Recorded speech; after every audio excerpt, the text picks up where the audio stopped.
أعوذ بالله من الشيطان الرجيم بسم الله الرحمن الرحيم اللهم صل وسلم وبارك على سيدنا ونبينا ومولانا وشفينا وحبيبنا محمد طه ياسين حميم وخاتم النبيين المرسل رحمة للعالمين من رب العالمين صلى الله عليه وآله وسلم وسلام على جميع الأنبياء والمرسلين وجميع الملائكة المقربين وعلى أهل الكساء وأهل البيت الكرام وأصحابه المخلصين وتبعهم وأولياء الله الصالحين وعلماء المتقين وشهداء مطهرين وجميع مشايخنا وربنا المرشدين إلى الله تعالى سبحان ربك رب العزة عما يصفون والسلام على المرسلين والحمد لله رب العالمين ربي اشرح لي صدري ويسر لي أمري واحلل عقدة من لساني يفقهوا قولي وأما بعد.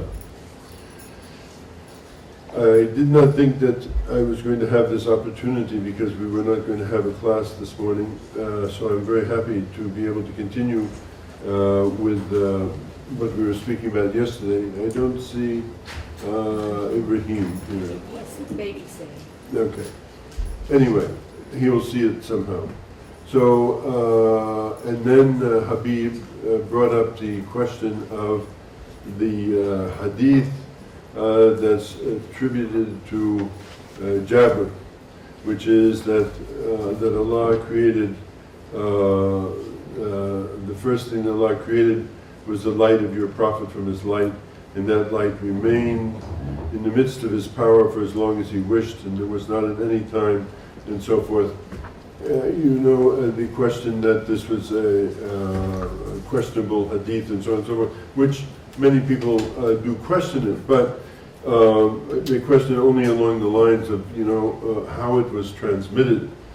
Now, the people who argue with about this thing, and this I'm going to talk about more about it. This is concerning the understanding that the Prophet ﷺ is light himself, is light.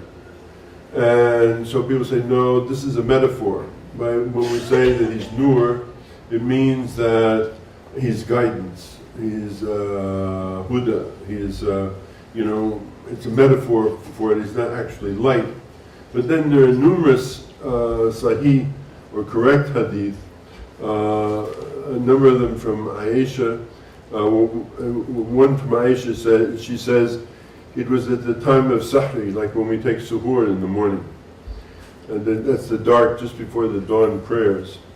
And I was sewing something and my needle fell upon the floor.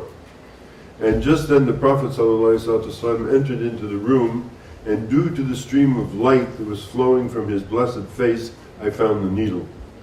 So, is this real light or is this metaphorical light? It's not metaphorical light that allows you to see the needle. And then in As-Suyuti, he also narrates that al-Mu'minun Aisha radiallahu ta'ala anha said, in the totally dark nights I used to put the thread into a needle with the help of the nur of the Holy Prophet sallallahu alayhi wa sallam. So again, we're not talking here about metaphorical light, we're talking about real light. And again, when the beloved Prophet smiled, sallallahu alayhi wa sallam, it is recorded that the walls used to glow with his nur. And this is many, many references to this in all Sahih things. Now, because when I do these things, I don't bring things out of nowhere. I try to bring things very correctly.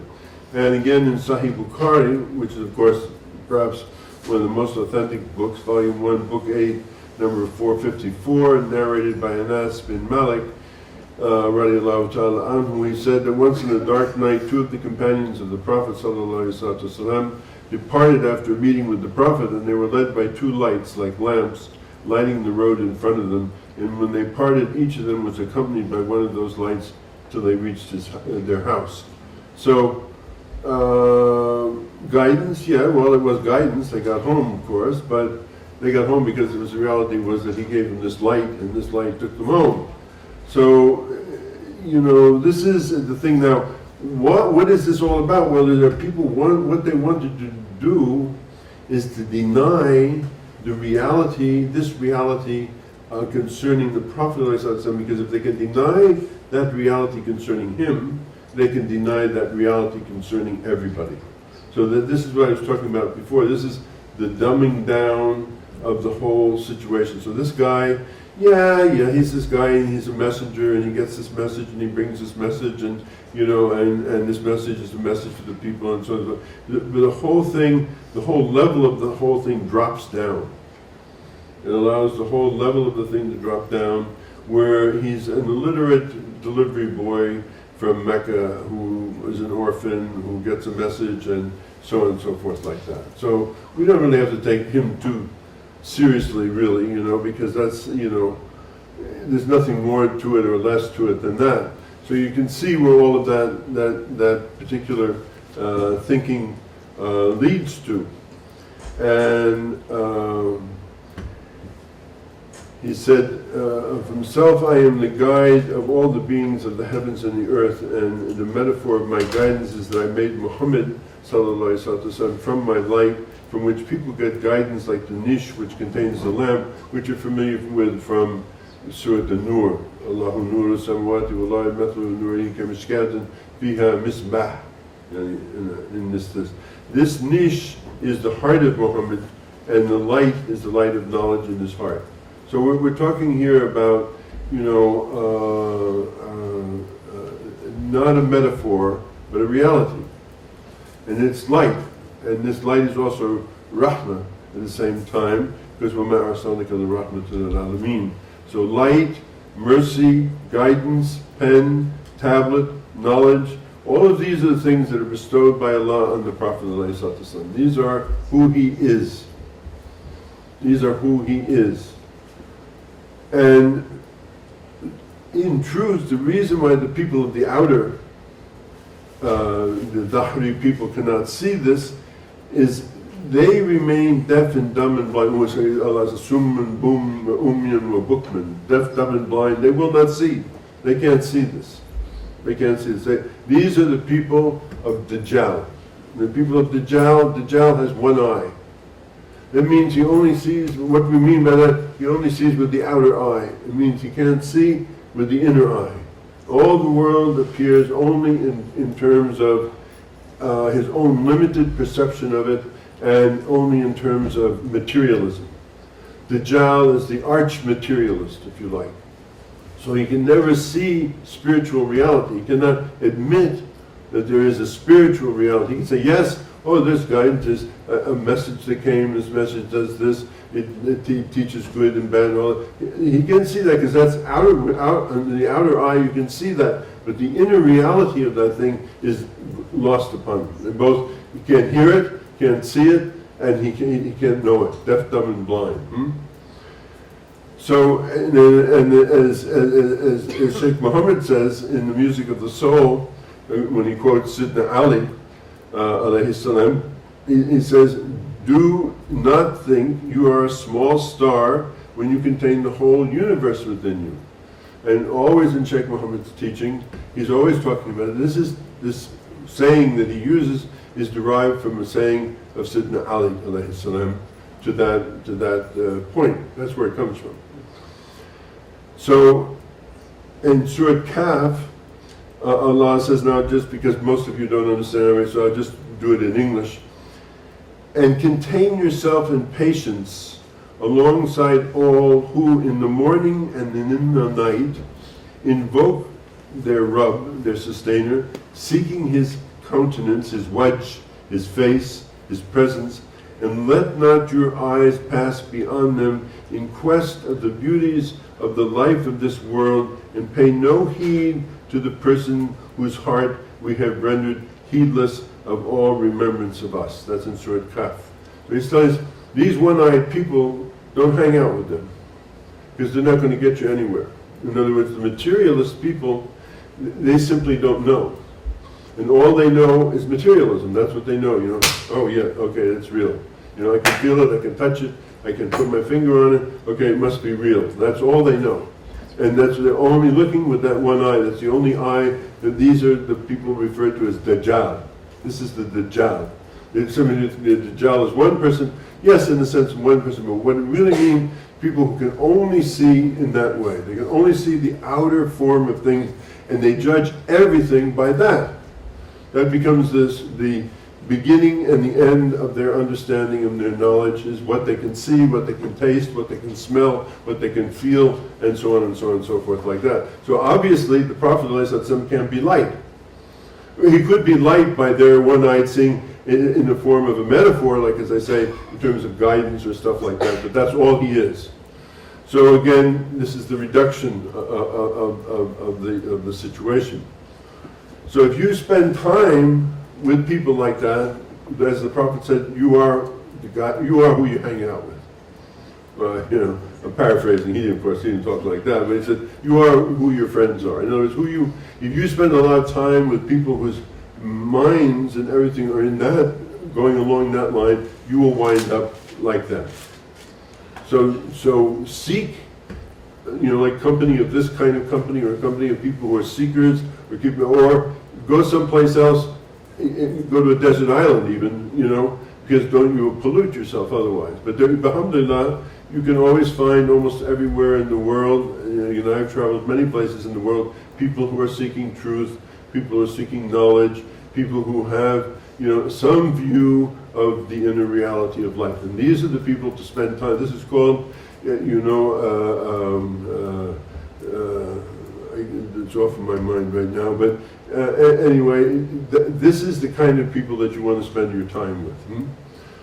So now, when we try to understand what happened in the Muslim world, what happened to the Muslim world? Why did it become the way it became?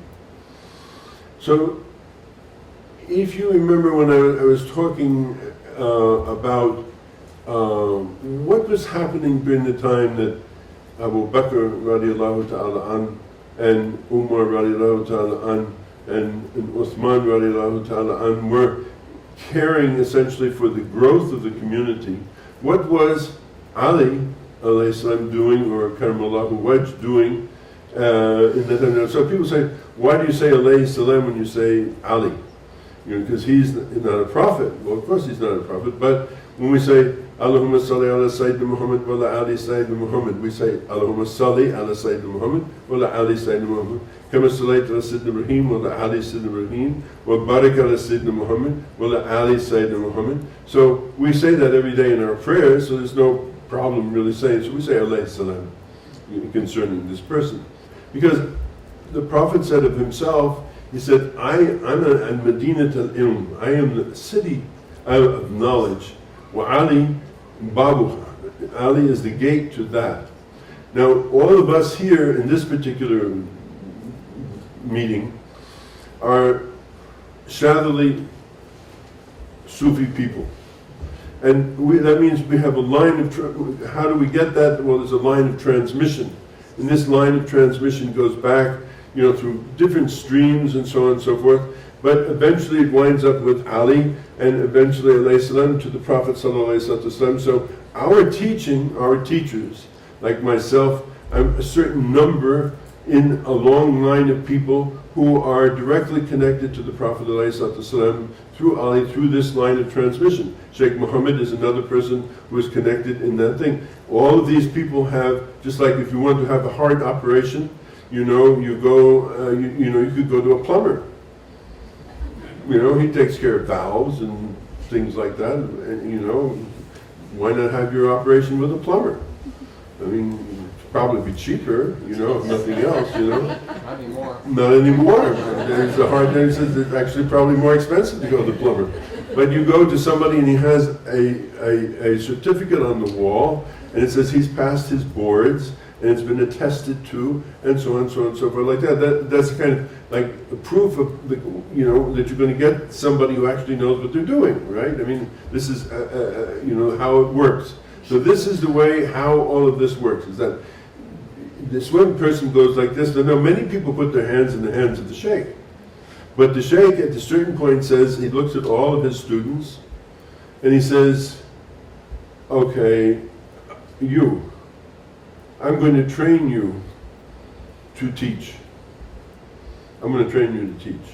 You come to me and I'll train you to teach. Okay? And he doesn't say that to everybody else. He doesn't say that to everybody else. He only says that to maybe 1 or 2 or 3 people, or somebody like Darqawi, you know, or Alawi, Shaykh al-Alawi, or Shaykh, maybe many, but usually 2 or 3 or 4, no more hardly usually than that, you know. Or sometimes, like my Shaykh trained 7 people to teach, because he was a teacher of, he taught at Azhar University in Egypt, and his job was to teach foreign students. That means foreign means people are non-Arabic speakers. And so we have people in China, we have people in Central Asia, we have people in Africa, we have myself in North America and in Western Hemisphere. And so these people were trained to do a particular job. And when you were finished, you did the thing like that, we call it breaking your legs, when your legs were broken, you know, then you got your certificate, and your certificate says blah, blah, blah, this, and here's the Shaykh's signature, and there's another signature here, a witness here, and another witness there, and a stamp on it, and that's the way it is, and that's what it is. So beware of people tell you, well, you know, I mean, I had a dream in which, you know, Shaykh Abu Hassan came to me, and he told me that, you know, after this, you're going to be the great teacher, and so on and so forth, like that, you know. That's like going to the plumber, you know, you'd be a little bit skeptical of that, you know. In other words, this is a school. This particular school is over 1,000 years old. I mean, Harvard, Yale, I mean, they're Johnny-come-latelys as far as we're concerned, you know.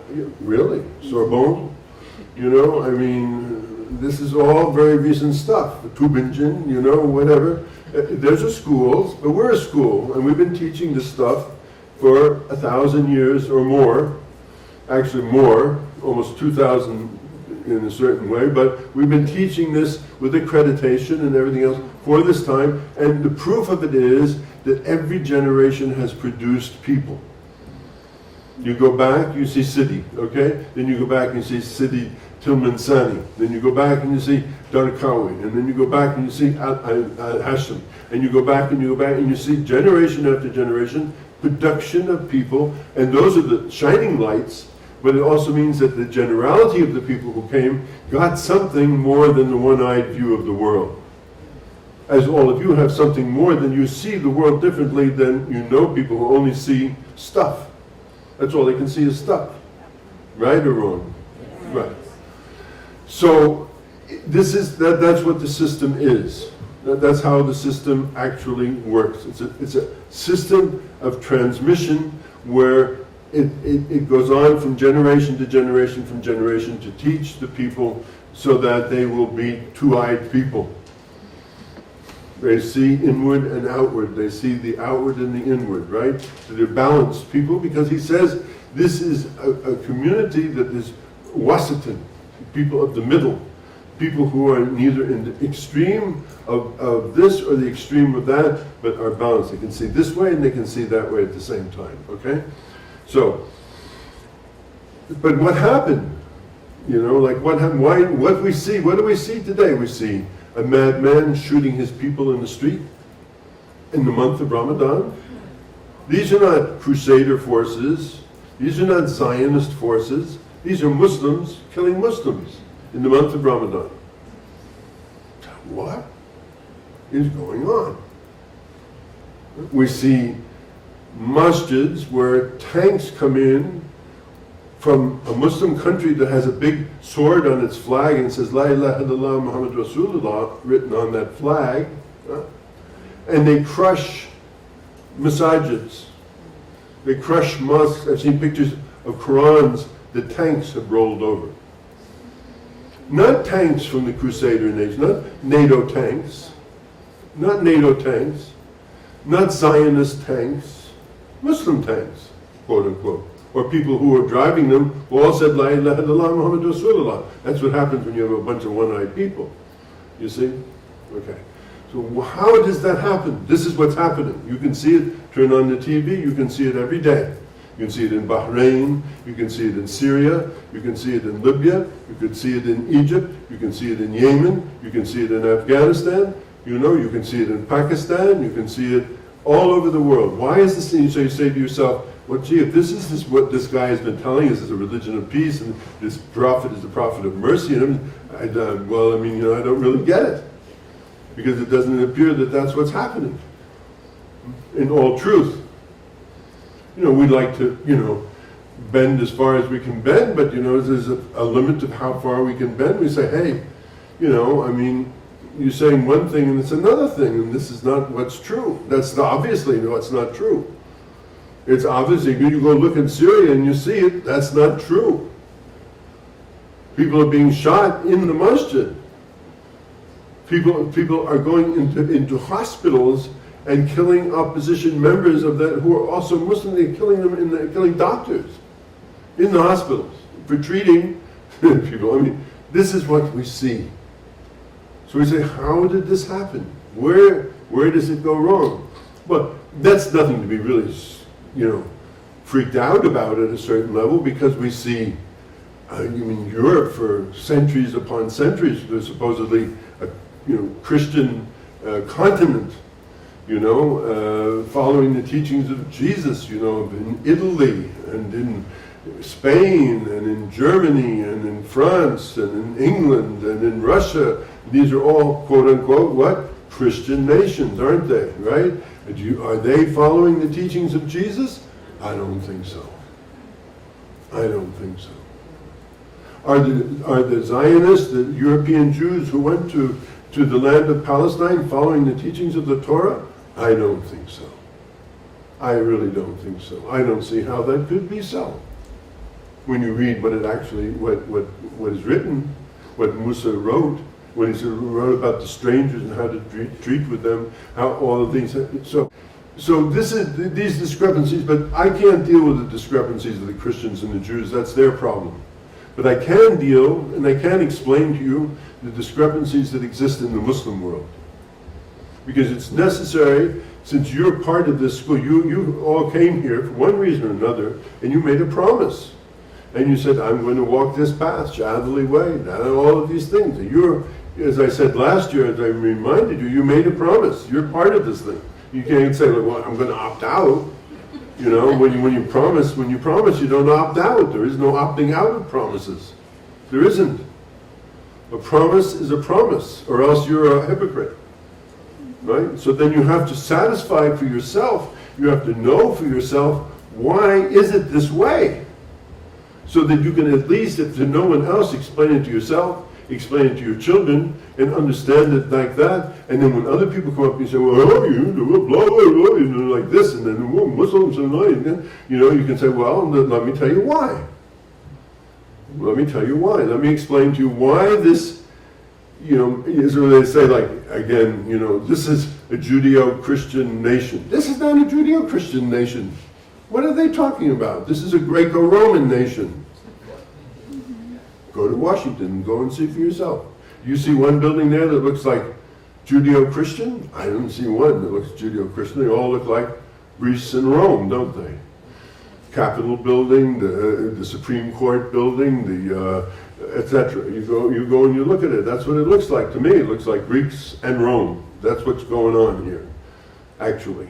And they keep telling us, oh, this is a Judeo-Christian country. Yes. I don't think so. Anyway, that's their problem, as I said, not my problem. Well, it's my problem because I have to live here, but it's their problem.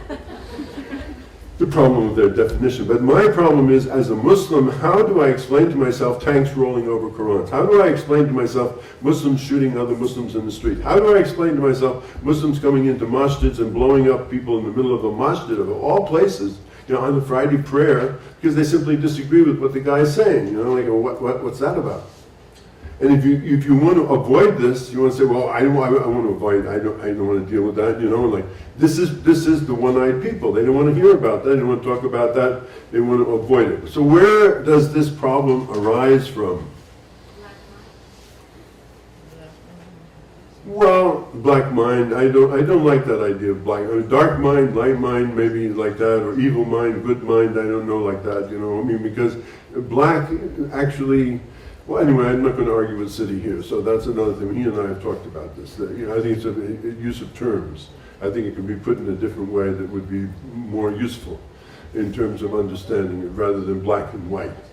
Because black, there's a lot of things that come, black is the potentiality of everything. And white, it's a more subtle thing. It's an evil mind. You can know about the evil mind and the good mind. All right, I'll go with that. All right, but let's leave that aside. Anyway, so what happened? So I have spent, because I'm perplexed by this, as a Muslim, who has been a Muslim now over 42, 43 years, I'm perplexed to try to understand, try to explain to myself what happened. How did this thing, which I can patently see, here's this Prophet, who Allah tells him he's mercy to all the worlds. Well, Allah says he is mercy to all the worlds, and like this, how does it wind up like that? People shooting each other in the street and blowing each other up. And more Muslims have killed Muslims in Afghanistan than the Crusaders have. That's the reality of it. So you say, wow, that's not so good. And they want to pretend that that's not so. Like they tear down this masjid in India called the Babri Masjid.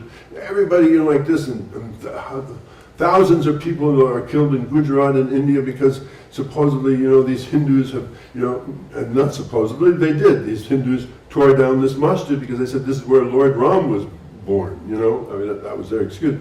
Well, so that was a big thing. But in the last year, some 20 masjids were pulled down in Pakistan by Muslims. And who said anything about it? Well, we don't talk about that, do we? Because that's like, airing the dirty laundry. We don't air the dirty laundry. We pretend that the dirty laundry doesn't exist, but the dirty laundry does exist. So how does this happen? Oh, Allah, Allah, Allah. So you go back. First of all, you realize that if somebody comes into this world with a message of mercy, that is not going to go very far. Because really, in truth, people are after what they can get, and the most of what they can get, and they're interested in power, they're interested in money. We see that. Does anybody not see that? Yes. So here I come, it's like I'm coming to Las Vegas. Mecca, as I said earlier in these talks, Mecca at the time of the Prophet ﷺ was like Las Vegas. Worse, maybe, but at least similar. Or New York, or any place like gambling, drinking, whoring, fornication everywhere. And that's what was going on. And all of those things were going on. Everybody was doing business, and everybody was trying to get over on top of each other, and so on and so forth. Like that's the way, what's Wall Street? You think that's like a sanctimonious place? I don't think so. It's people trying to make money. And they make money any way they can. If they make money by screwing people, they'll make money by screwing people. They take your house, they'll take your house. They take your job. You can build a Buick Riviera at high quality in China for $17 an hour. In Flint, Michigan, it costs you between $60 and $70 an hour to build the same car. Well, why would you build a car in Flint, Michigan for $60 to $70? You can build the same car with the same better quality in China for $17 an hour. So there are whole parts of America now that you can go to if you don't get off the beaten paths. There are no industries anymore. They're gone. They don't make washing machines, they don't make televisions, they don't make furniture, they don't make clothing, they don't make T-shirts, they don't make sheets, they don't make towels. All that's gone, and there's nothing to replace it. At two ends of the road, they place a fancy thing that's built out of plastic or something like that, some thing of the government where they're going to retrain the workers to be information workers or something like that. The thing is made out of plastic. In about 3 years, the thing is crumbling into the ground. This is what's happening in America. This is what's happening in America. 400 people control 68% of the wealth in America. That's the truth of it.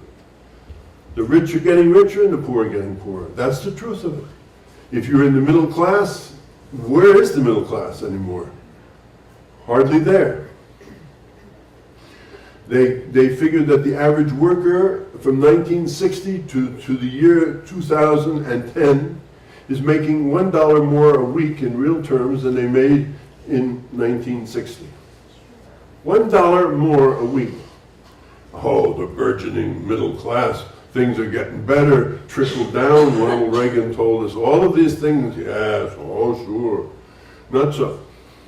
The rich are getting richer and the poor are getting poorer. That's what's happening. And we can talk about all of that, but that's also part of the whole problem, that's part of the problem that we're talking about, but I want to talk specifically about this part of the problem. So what happened? So this man comes with this message, and he gives this message, and how many people, remember how I told you, 13 years of work in Mecca, after 40 years of proving that he was the most honest, reliable, straightforward, truthful man that existed in the whole city, how many people did that get him? 170 people, folks. And it gained him the animosity of the people, of the ruling people, the establishment of that city, who wound up setting him up into a valley and embargoing him and cutting him off from trade and cutting him off from food and cutting him off from all of those things to force him finally out of the city, forced him out of the city, and then sent troops. Well, they weren't called troops, they were called raiding bands, because he gets out to Medina for 2 years, trying to still keep on with the same business.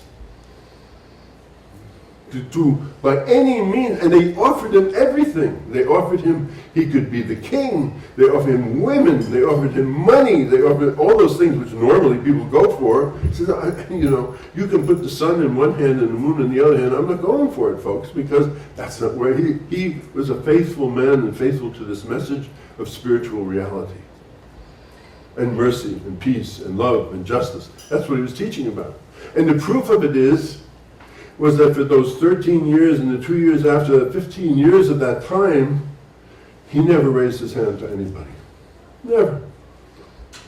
You don't find any instance like in Taif where they stoned him and they bloodied him and everything like that, and the angel came and said, look, man, I'll smash the whole thing for you. Allah has given me power I will take that whole thing and I'll just smash those men. He says, no. He said, maybe sometime some good people will come out of there. This is who he was. This is not, it was proven who he was. And this is how he lived his life. And some people, like you people here, like again, we say, you people here, you've come here. There's millions of people all around us, outside. They haven't come here. They didn't come. This is advertised. I'm sure Salih and Wadud and these people have made it known that this gathering, didn't you make it known this gathering was happening up here in Pope Valley? Isn't it known? I mean, it's in newspapers, on website, and so on and so forth. But that's, this is what came. You are the people who got the invitation. Right? Out of millions of people, only you came. So you can see that what happened then, what happened now, it's one and the same thing. It's not two different things. Because what is Sidi talking to you about? What is this man, Sidi Muhammad, talking to you about? Peace? There's no peace without what? Justice. You can't have peace without justice. There's no justice without mercy. There's no mercy without love. There's no love without freedom. But what does he talk about? I dream of seeing that peace, love, justice, mercy in every home in America. Isn't that what haven't you heard him talking about that for all the years you've been listening to him? That's what he's been talking about. Right or wrong? Yes. Right. That's what Muhammad talked about. That's what the message. That's what Jesus talked about. That's why I say you don't see any movement to put the Beatitudes up on the courtrooms of America. You don't see that.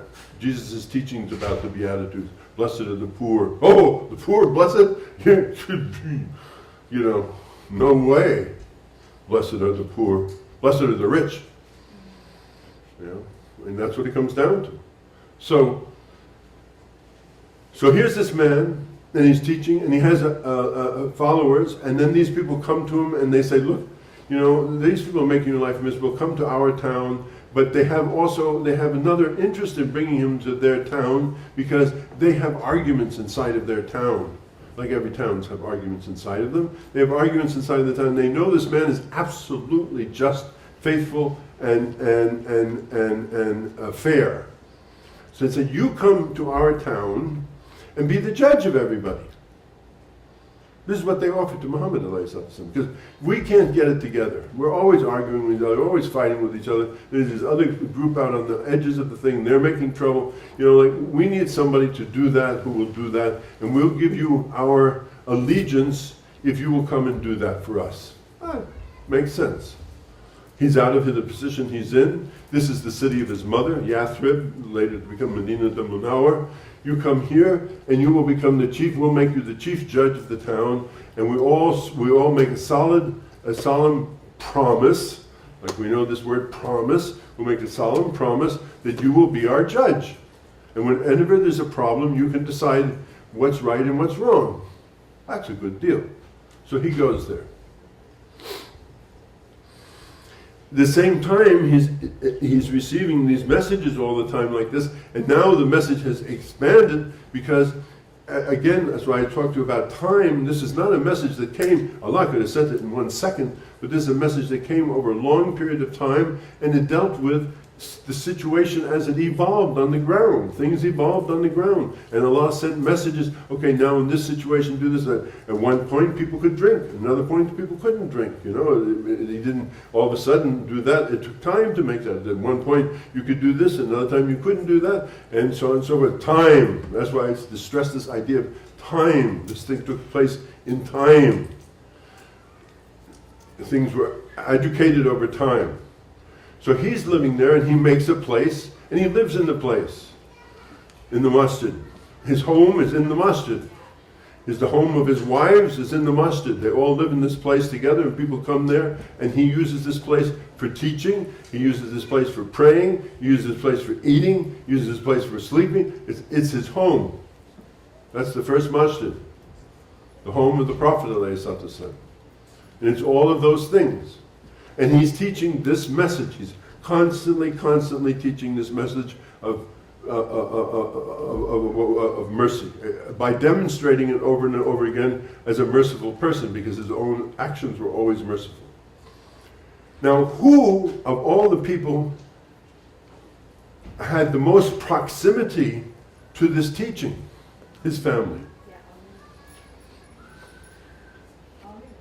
His family.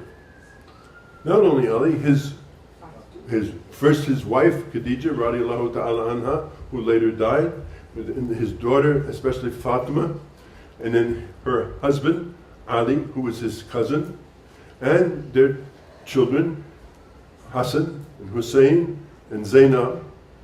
These were the people who saw every day the truth of this thing in action. They saw their papa, they saw their dad, they saw their baba, whatever you want to call him, you know, in familiar terms. He was what he said he was. And that's what they saw. And they, you know, and you know, when you have kids, you correct them.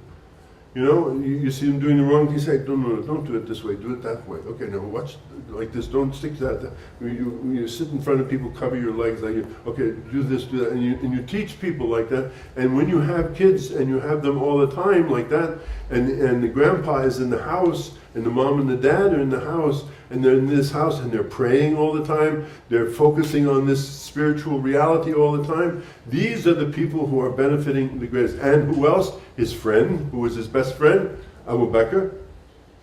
He told Abu Bakr, give me all your money. I want all your money. Abu Bakr said, sure. Omar, give me half of your money. Because Omar liked to hear this. Change rattle in his pocket, those dirhams rattle in his pocket a little bit, you know. He felt a little bit more secure with those dirhams rattling in his pocket. Maybe, I don't know, you know. Uthman, you know, he was the richest guy in town. Yeah, keep your money, Uthman, because he always knew Uthman would pay for everything, right? Ali, he didn't have any money. Ali worked as a bearer of burdens, what's called a humala. He could have done anything, but he said, I know what a man gets for carrying a load, and I'm not going to take a penny more or a penny less. Because he's somebody who the Prophet is training. He's that one who says to him, I'll teach you. Because he's the first one who stood up for him and said, I stand up for this man. Okay, I'll teach you, son. I'll teach you everything. I'll teach you the whole thing. Now a friend, yes, a friend is a friend, but a friend comes in the door, sits down, and you talk, and you schmooze, and you have a little coffee, and this, and that, and the other thing. The friend leaves, right? Your son-in-law doesn't leave. He's with you all the time. He's in the house all the time. He's being taught all the time. See the difference? You understand? This man, who is Umar? Umar, what did he pray for Umar? He prayed to Allah at the time when they were living in Dar al-Arqam. He says, "Oh Allah, send me a strong right arm." That was Umar. Umar was a strong right arm. He protected the Prophet ﷺ with his body. He was always there for him, that way, always protecting. But that's a different relation. Uthman, God, we need some horses, Uthman, and we need some armor, Uthman. Okay, Father, I'll get that for you. This again, a different relationship. You see, a different relationship. So who was it who was getting all of this? This was his family. That's the people who were getting. That's what all this thing we talk about, Al-Bayt and everything like that. Let's get away from the Sunni Shi'i business and all this stuff. Say, who were these people? These were the people who were getting the first-hand teaching all the time, 24/7. Now the grandpa dies. All grandpas die. Sooner or later. As the doctors will tell you, life is a terminal disease. Nobody gets out of here alive. Nobody. Nobody. Everybody here will be dead in 100 years. Most likely. Right, Doc? Most likely. I don't see any young kids. Well, how old are you? 11, maybe? 111, maybe? You might still be here. Okay, let's say 150 years. I don't think it'll go that far. So, right? So all grandpas die. That's what happens. And so people tried to do, he created something good. He made something good. He made something really good. And so they tried to keep it together and keep it going and so on and so on. And they said, well, his best friend, he knows how the thing works, and he's of an age. They're of a certain kind of age together. We'll trust to, wisdom of age and so on and so forth. He'll take care of things like that. Then, things will be really beginning to expand and everything like that. Well, we need somebody who understands military affairs and everything like that and so on and so forth. So we'll go to Umar for that. And you can see how the whole thing unfolded. Now, it all was going pretty well. Then you have to understand, if you understand the family tree, you have to understand this very rich man, whose name was Uthman, belonged to the same family but to a different branch of the family called Bani Umayyad. Bani Hashim and Bani Umayyad. And he had a relative whose name was Muawiya. And Muawiya was the son of Abu Sufyan and Hind, who were the two people in Mecca who were the principal foes of the Prophet ﷺ. Okay? Principal foes of him. They later became Muslim at the time of Fatah al-Mecca, when Mecca was opened, but way late in the game.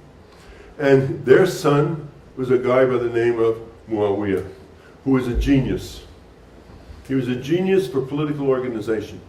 And they had a long argument over many, many generations about who controlled the caravan business. And so they controlled the caravan business up at the Damascus end, and the other part of the family controlled the caravan business at the Mecca end. Okay? Now there's a big deal of difference between Damascus, which was a very hip city, and Mecca, which was a kind of rough trading city, if you like, okay? Like Timbuktu was at a certain point. It was. So these people were very politically acute in Damascus. Very politically acute in Damascus. And these people were there, they did what they did, and this was the thing. And so Muawiya was an old, Uthman was an old man, and he became older and older and older, and he had relatives.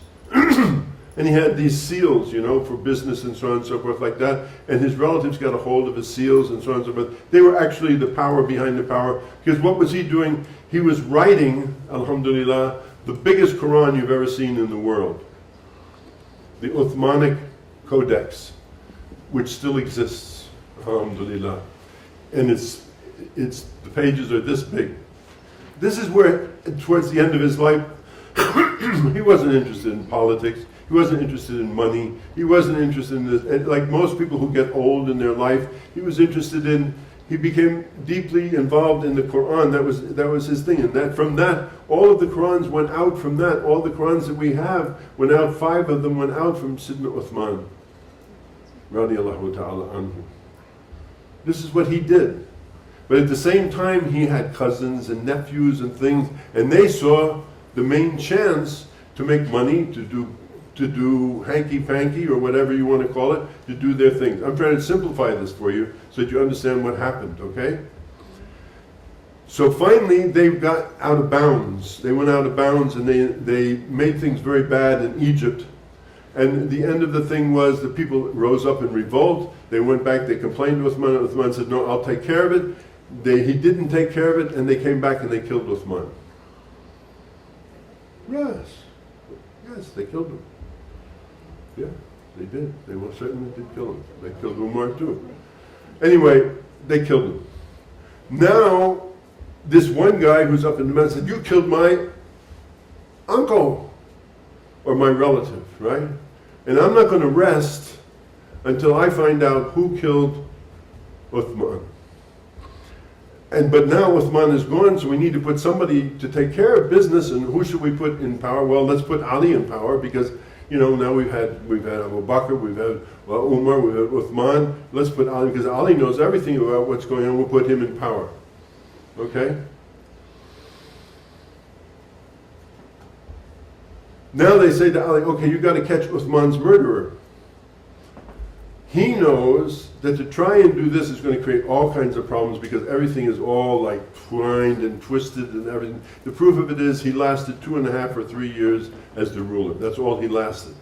Because he was immediately involved in a war with Aisha and her people about other thing. He was involved in a war with this guy Muawiya about another thing. All of these things happened, right? All of these things took place. And he was just like running from one fire to another fire. But what was more important, let's forget that for a second, what was he doing in the interim? In all of those years in between when Abu Bakr and Umar and Uthman were in power, he was teaching. And he was teaching the same thing that Shaykh Muhammad was sitting here teaching. He was teaching the same thing that Shaykh Nooruddeen was teaching here, teaching. He was teaching the people. People were coming. He had halakas all the time, dhikr all the time, eating food all the time, all the things that the sheikhs do. That's what he was doing. He was teaching. He was teaching the lessons that he had received at the hands of his grandfather, at the hands of his cousin, well, I call him the grandfather, the older man, the Prophet ﷺ. That's what he was teaching to the people. Like, what did he teach? What did he know? Because who saw it more clearly than him? He saw it the most clearly of anybody there, except for Fatima. And Fatima died very shortly after her father died, within months after her father died, right? So he was left as a single father for a while, till he remarried with kids. So, like a wise man, he did remarry because you need a woman at home to help it's not too hard with a guy trying to take care of a bunch of kids.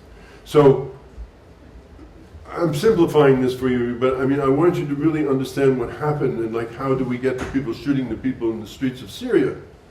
Damascus, Syria, okay, click, click, click. All right.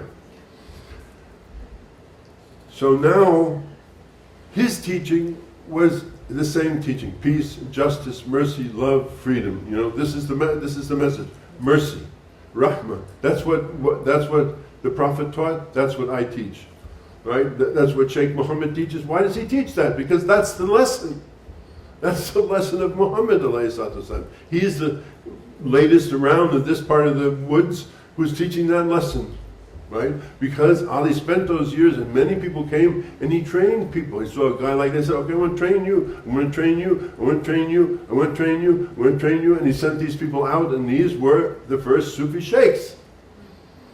That's how Sufism began. He didn't call it Sufism because there was no need to call it anything. These were people who understood the message, who were not teaching about the one-eyed view or the dark mind view or whatever you want to call it of the world. They were teaching this world of mercy and compassion, right? But you know, it just doesn't go very far. Mercy and compassion, people are not really too interested in it, unfortunately, as we can see. Otherwise this room would be filled, but it's not filled, unfortunately.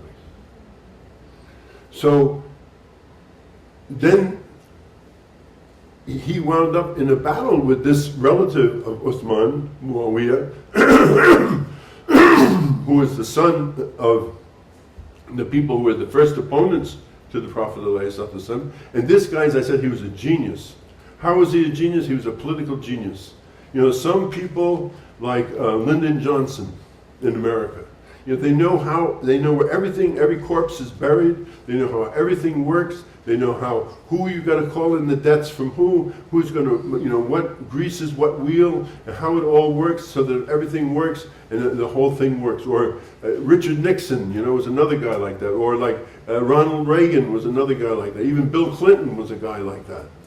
These were guys who, they knew what was going on, they knew how to make the thing work, and they made a deal here, make a deal there, do a deal there, shake this hand, shake that hand, and he did a lot for the Muslims.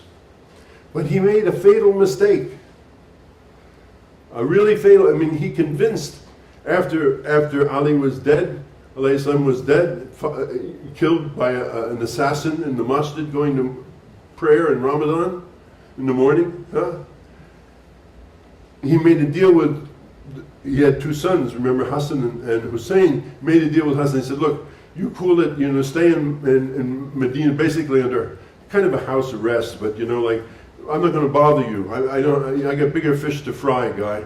You stay there, everything is cool, there's no problem, but you don't assert your authority because I'm taking care of business. And this thing is expanding. We're going to take Egypt. Amr ibn al-As is going to take Egypt. We're going to destroy the Byzantine fleet. And all of these things he did. Genius. Like I said, he was a genius, political genius. But, you know, at one point he got the idea, you know, at one point Umar was so upset about him, he went and saw him and he said, you know, what are you doing? How are you living like, he's living like a king, you know? He said, Omar, this is what people expect of people up here in Damascus. I mean, they expect, you know, like I remember talking to the minister Farrakhan one time. He had three-tone shoes on, sharp suit, you know, bow tie, you know, the whole deal. You know, I said, Honorable Minister, you look, you know, I mean, you know, like wow, you know. He said, yeah. He says, my people expect me to look sharp, man. You know, I mean, that's what they expected of him. You know, they expected him to have three-tone shoes on. You know, that's what they expected. Like Tijani also, he wears shoes like that. Some people expect that kind of thing, you know, right? I mean, that's the way it is, right? So he tells them like this. Well, that's what the people like Umar. That's what people expect. They expect, you know, if you act like, because like Umar, when he goes into Jerusalem, when they conquer Jerusalem, he goes pulling the camel, and his slave is riding on the back of the camel because they're trading off, riding back and forth like that. And the guy is starting to talk to the slave. He says, no, he's the master. He says, well, how come he's, you know, I mean, how come he ain't riding the camel and you're riding the camel? He says, well, because we believe in equality. Of course we believe in equality, right? You know, right? I mean, that was Umar, right? Umar, who never went to bed at night until, you know, everybody in the town had something to eat, you know, who was so concerned about people and like that. That's what he was, right? You know? But this wasn't who Muawiya was. Muawiya was, you know, he was bow tie, three-tone shoes, you know, sharp suit, double-breasted, you know, hey, all right. He looked like that, you know. So that was the way he was, you know. That's what people expected. And that's what he told them. I say, amen, they expect me to look like this, you know. They expect me to have a palace. They expect me to, you know, have flunkies and things like that. That's the way it works up here, man. You know, this is, you know, this is the big town, you know. Okay. So, but then he had he fell into the one-eyed trap of the dark mind. He said, I'm a king. I'm a king. I'm a Malik. Oh! Allah, huwa Malik al-Mulk. Allah is the king. You're no king, buddy. There's no kings. We don't have kings. I'm Abdullah. The Prophet ﷺ, that's my best name is not Muhammad. My best name is Abdullah, the slave of Allah. King? What king? What's this king business about? And not only that, he had a drunkard son. A son who was a drunkard and a dissipated boy, who used to like boys and used to like to bet on horses, and you know how it is, like you're up there in the big city and hey, you got a Lamborghini and you're driving around and Dolce Gabbana suits and all that. Like what's that guy in Libya?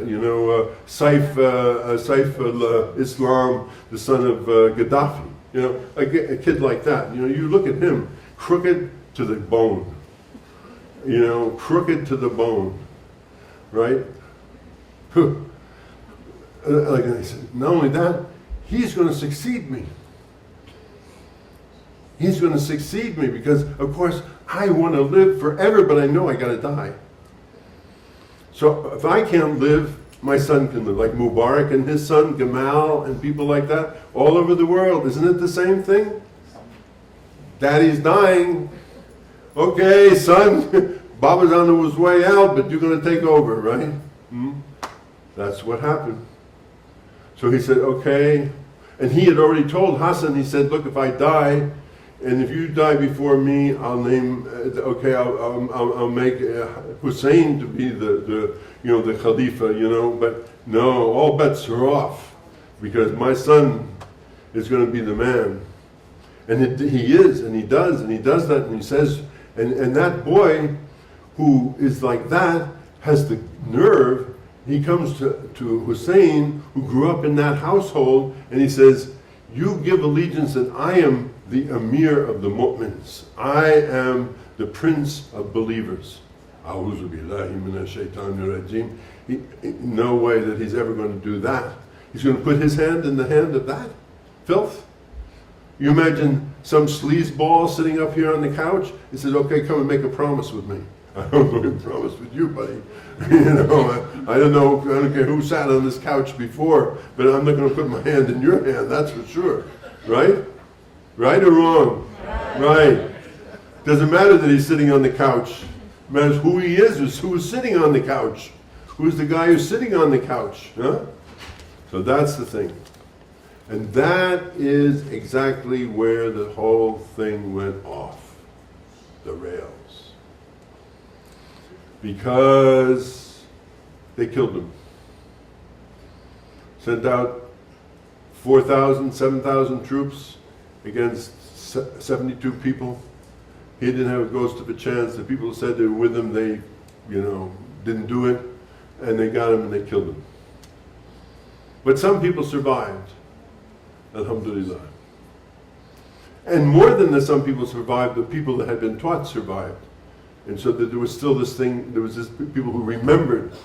But so you cannot expect these kings, you cannot expect these dictators, you cannot expect these people to be the Muslim leaders. They're not the Muslim. This is like parallel Islam. What do I say here? Who are these people? They're the custodians of a literal, legal, ex post facto prophecy. Want to hear that again? It's nice, huh? They are the custodians of a literal, legal, ex post facto prophecy. That's who's in charge. Who are we? We are the proponents of a living, life-giving insight into prophecy. We are the Sufis. That's who we are. And that's who we've been from then till now. And if only 65 people come, only 70 people come, never mind. That's what comes. Who has ears hears, who has eyes sees. That's what it is. This is the reality. So don't look to these leaders.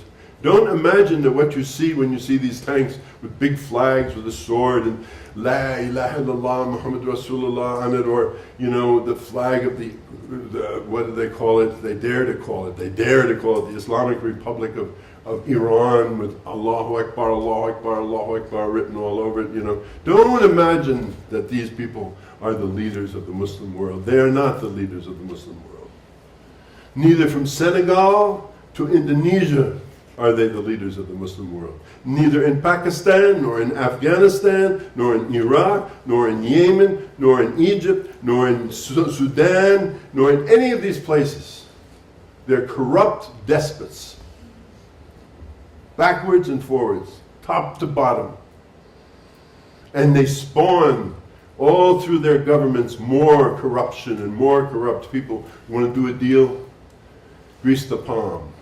Grease the palm. Give me money. Power, money, this, that's what it's so. When you see this, don't be deceived, people. Never be deceived. Never look to these governments. Never look to these things to be the leaders of the Muslim world. They are the destroyers of the Muslim world. If they could destroy the Prophet ﷺ, they destroy him and everything that they're doing in Mecca now. If I had a picture, I'd show you the buildings they're building in Mecca and so forth, like that. The Kaaba is reduced to a tiny little thing, and there's a 113-story clock tower, and there's spas, and there's hotels and timeshare programs, and the prices of hotels. If you go to make Hajj now, you got to get a hotel way, way out there, because a guy like me, when I went there, I had no money. Hajj and I, we had no money. No money. People said, okay, you come with that. We went with the Boy Scouts. We made Hajj with the Saudi Boy Scouts. You know? Yeah, they were great, you know? We slept in this tent, and I slept in a tent like that. The toilet was on the other side of the tent, and I'd be sleeping. You know, because the food was like that, you know, I mean. I was happy to make Hajj, you know, I mean, you know, it doesn't cost me any money. I'm sleeping in the Boy Scout tent, you know, alhamdulillah, you know, better than nothing, all right, you know. And that's what I'm trying to tell you. That's how it is, you know. So now I hope, you know, I didn't think that I would get the chance to have this talk with you today because I wasn't supposed to talk today. But I want you to understand this so that your hearts are not upset by what you see in the world. I don't want your hearts to be upset by what you see. These people, this is a total, it looks like a duck, walks like a duck, quacks like a duck, but it ain't a duck. No matter they write the flag and they write La ilaha illallah Muhammad Rasulullah, they write Allahu Akbar, they write all these things, they are liars. They are corrupt, cheating, malfacent liars from top to bottom. You want to find somebody, find an honest person and go to that honest person and sit with that honest person and take the barakah from that honest person.